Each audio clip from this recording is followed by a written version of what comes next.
شروع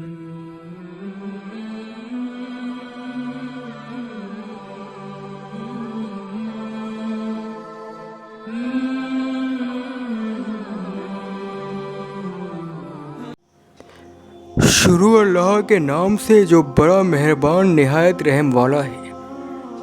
الف لام میم، یہ اللہ کی کتاب ہے، اس میں کوئی شک نہیں۔ راستہ دکھاتی ہے ڈر رکھنے والوں کو، جو یقین کرتے ہیں بن دیکھے اور نماز قائم کرتے ہیں، اور جو کچھ ہم نے انہیں دیا ہے اس میں سے خرچ کرتے ہیں، اور جو ایمان لاتے ہیں اس پر جو تمہارے اوپر اترا اور تم سے پہلے اتارا گیا، اور وہ آخرت پہ یقین رکھتے ہیں۔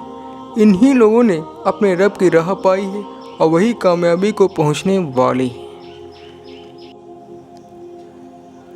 اس میں شک نہیں ہے کہ قرآن ہدایت کی کتاب ہے، مگر وہ ہدایت کی کتاب اس کے لیے جو واقعی ہدایت کو جاننے کے معاملے میں سنجیدہ ہو، جو اس کی پرواہ اور کھٹک رکھتا ہو۔ سچی چاہت جو فطرت کی زمین پر اگتی ہے وہ خود پانی ہی کی ایک شروعات ہوتی ہے۔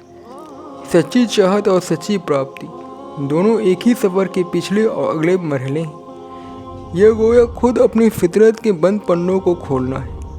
جب آدمی اس کا سچا ارادہ کرتا ہے تو فوراً فطرت کی انوکولتا اور اللہ کی مدد اس کا ساتھ دینے لگتی ہے۔ اسے اپنی فطرت کی ویک کال کا کلیئر آنسر کا جواب ملنا شروع ہو جاتا ہے۔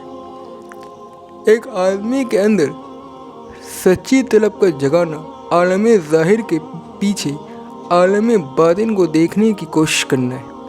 یہ تلاش جب پراپتی کے مرحلے میں پہنچتی ہے تو ایمان بالغیب بن جاتی ہے۔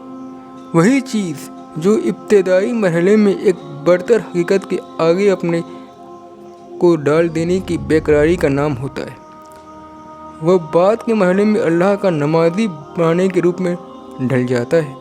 وہی جذبہ جو شروع میں اپنے کو خیر اعلیٰ کے لیے وقف کر دینے کے سمانارتھی ہوتا ہے، وہ بعد کے مرحلے میں اللہ کی راہ میں اپنی سمپتی خرچ کرنے کا روپ دھار لیتا ہے۔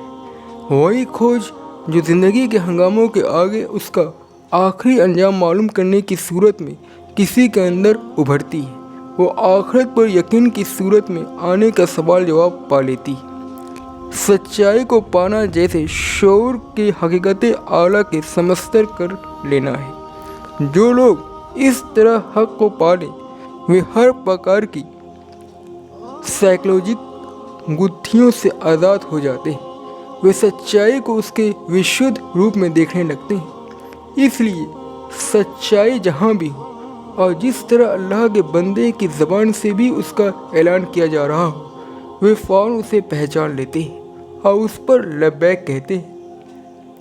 کوئی جمود، کوئی تقلید، کوئی تعصباتی دیوار اس کے لیے حق کے اعتبار میں رکاوٹ نہیں بنتی۔ جن لوگوں کے اندر یہ وشیشتائیں ہوں وہ اللہ کے سائے میں آ جاتے ہیں۔ اللہ کا بنایا ہوا نظام انہیں قبول کر لیتا ہے۔ انہیں دنیا میں اس سچے راستے پر چلنے کی توفیق مل جاتی ہے جس کی آخری منزل یہ ہے کہ آدمی آخرت کی ابدی نعمتوں میں داخل ہو جائے۔ حق کو وہی پا سکتا ہے جو اسے ڈھونڈنے والا ہے، اور جو ڈھونڈنے والا ہے وہ ضرور اسے پاتا ہے۔ یہاں ڈھونڈنے اور پانے کے درمیان کوئی فاصلہ نہیں۔